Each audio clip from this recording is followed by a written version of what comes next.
Kelly from Midland, Michigan. In February of 2022, I suffered a massive stroke while breaking up ice in my horse pasture. I was totally paralyzed on my left side, and I spent 6 weeks in the hospital. When I left the rehab hospital, I was in a wheelchair. I could walk some with a hemi-walker, and I had no use of my left arm or hand. I embarked on a journey of many months of physical and occupational therapy. After 10 months, I was walking well with a cane.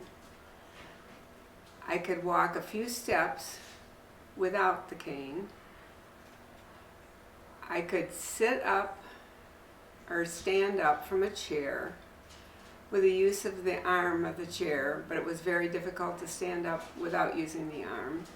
And it was very difficult to hold a fork to cut anything. By conventional wisdom, I had reached the plateau that my therapist said that I was at, and I probably wouldn't improve much more after that. I was unwilling to accept that. So I started doing some research on stroke recovery, and I found that there had been studies around the world that had been done on stroke recovery from hyperbaric oxygen therapy. And there were some very exciting results, and so I decided to give it a try. I signed up for 20 sessions, and I started taking notes. My very first session, everything that I experienced and I felt like during and afterwards. And after about 2 weeks, and that would be about 6 sessions, I started to see some improvements. I could feel the improvements in the strength of my legs when I was walking with my cane. And as time went on, I started getting some sensation in my fingers and my hand that I didn't have before, and I was starting to be able to carry some things without dropping them.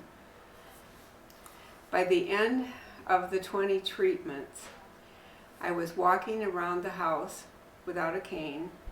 I could stand up from a chair without using the arms. I could hold a fork to cut things. And I was absolutely elated. When I left the rehab hospital, they had told me that for people that have the severe type of stroke that I had, 10% would have a full recovery, 10% would have no recovery, and everyone else would be in between. I am confident now, because of my hyperbaric oxygen therapy, that I'm going to be in the 10% that has a full recovery.